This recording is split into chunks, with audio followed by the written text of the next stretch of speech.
अस्सलाम वालेकुम नाज़रीन, मैं हूँ इमरान अली। मेरे साथ इस वक्त मौजूद हैं भारत के सीनियर सहाफ़ी संजय कुमार, जो कि बहुत सारे रसायल और जरायद के साथ काम कर रहे हैं। अभी भी वो अरब न्यूज़ के साथ मुंसलिक है। अस्सलाम वालेकुम, हाय, कैसे हैं आप? बस दुआ है। आप कैसे हैं? अल्लाह का शुक्र। संजय, ये बताइएगा कि जो बाइडेन जो अमेरिकी सदर आए हैं, इनके आने से पाक-भारत ताल्लुकात में कोई बेहतरी की उम्मीद है या बेहतरी की उम्मीद की जा सकती है?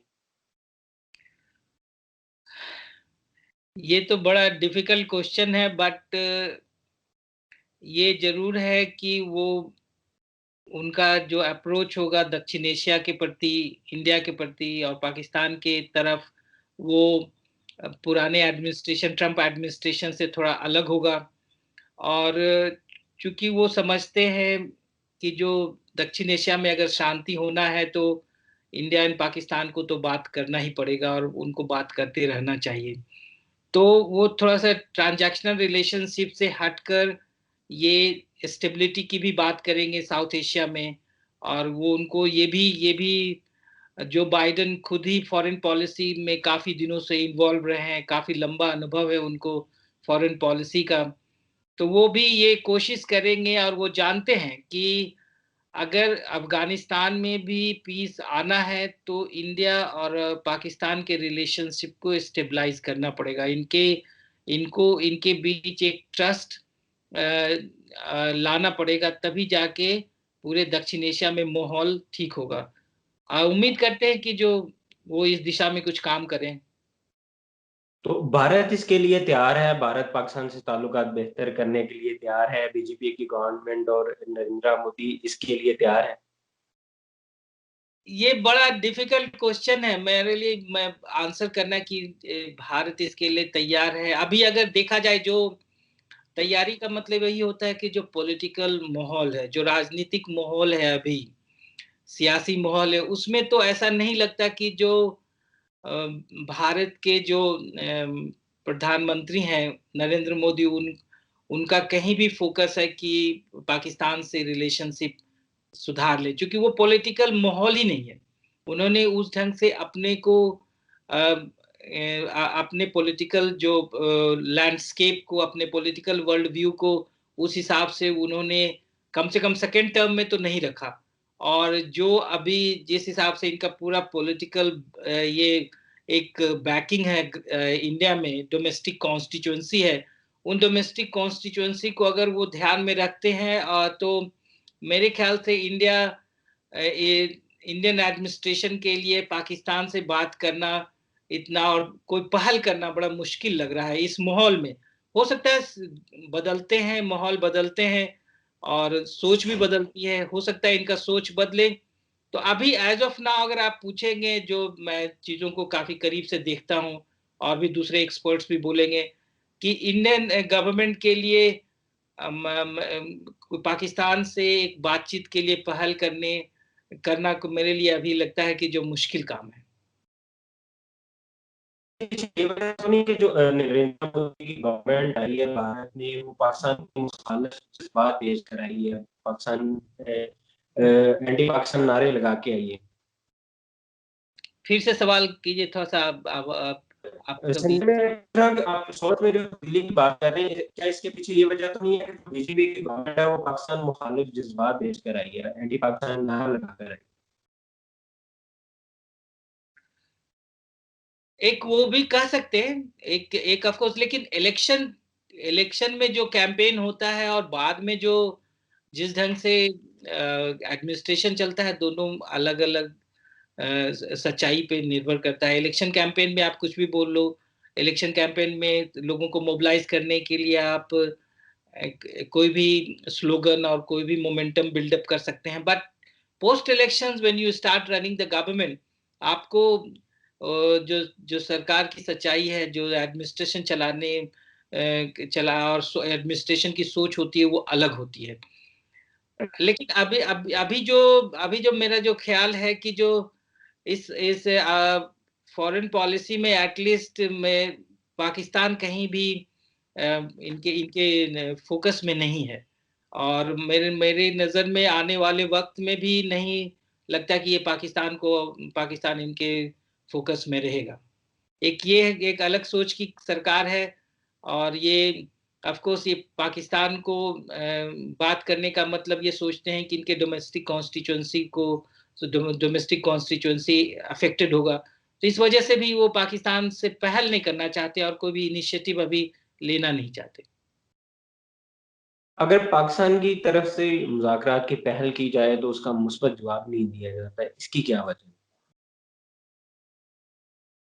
अभी पाकिस्तान, आई डोंट नो कि जो पाकिस्तान ने कोई पहल की हो, चाहे और जिसको जिस पहल का इंडिया ने रिजेक्ट किया हो, अभी हाल फिलहाल तो ऐसा दोनों तरफ से ही मेरे ख्याल से रिजिडिटी है अभी बातचीत में। पाकिस्तान का ये कहना है कि जब तक कश्मीर में जिस ढंग से माहौल सरकार ने बना दिए है, भारत सरकार ने बना दिए, उसके बाद बातचीत करना ही मुश्किल हो गया है।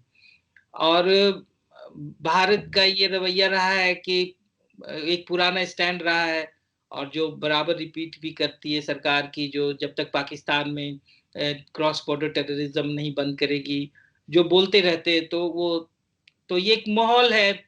और इससे आगे, इस नैरेटिव के आगे मतलब दोनों अपने आप जगह स्थित है, अपने खड़े हैं, इसमें आगे नहीं बढ़ पा रहे हैं। अगर स्ट्रेट क्रॉस बॉर्डर टेररिज्म की बात की जाए तो बहुत सारी चीजें इंडिया में होती हैं। बालाकोट जिसका अभी एपिसोड हुआ, अर्नाब गोस्वामी चैट भी लीक हुई। अर्नाब को पहले पता था, फिर आर्टिकल 370 के खात्मे का भी पता था। तो ये तो चीजें सारी इंडिया की तरफ से हो रही हैं।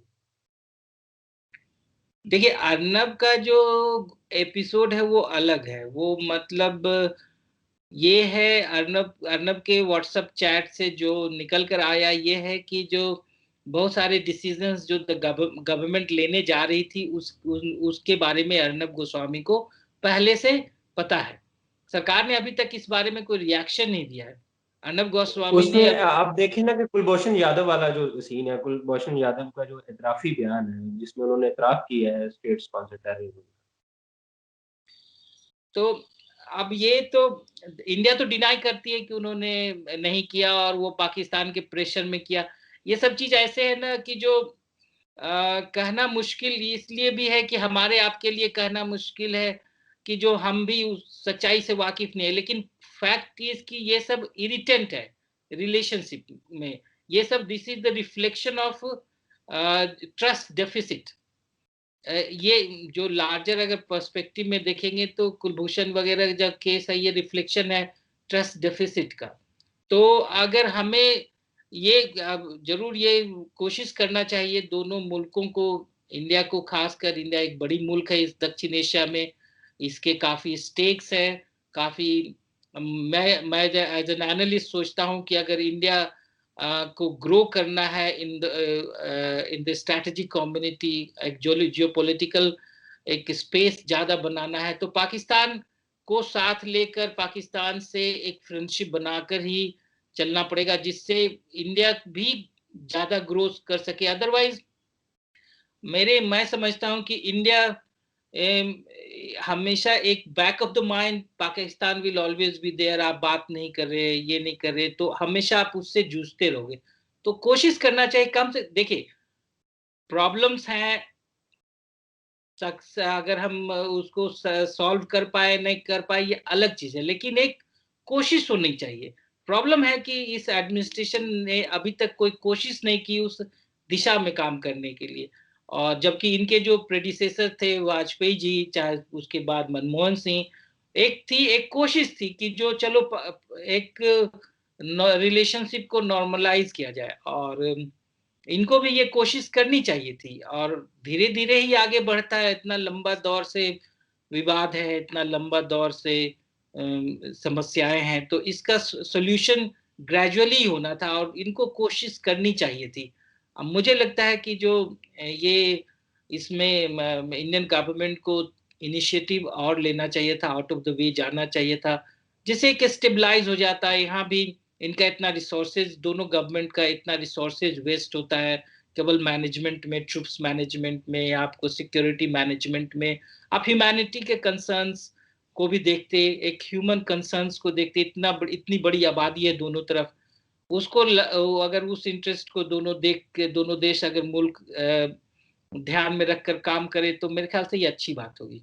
लोग चाहते हैं। आपने बात की ट्रूप्स मैनेजमेंट की, Stockholm International Peace Research Institute है इंडिया का ना, उसके मुताबिक 2019 में जो दिफाई शोबा है उसमें 31 बिलियन डॉलर जो है वो इंडिया ने खर्च किए हैं, जो कि 2018 के मुकाबले में 6.9% ज्यादा है।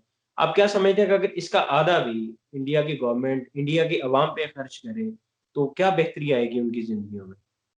बहुत, अभी आप देख लीजिए कोरोना वायरस के समय ही, अब ये तो सारे बहुत सारे मुल्क भी एक्सपोज हो गए, उनका हेल्थ सेक्टर, इंडिया भी एक्सपोज हुआ। इंडिया को रियलाइज हुआ कि कितनी बड़ी आबादी आप हेल्थ सेक्टर से दूर है। आप गांव नहीं, ऐसे कितने गांव हैं, कितने छोटे छोटे छोटे शहर हैं जहाँ पे बेसिक मेडिकल फैसिलिटीज नहीं है।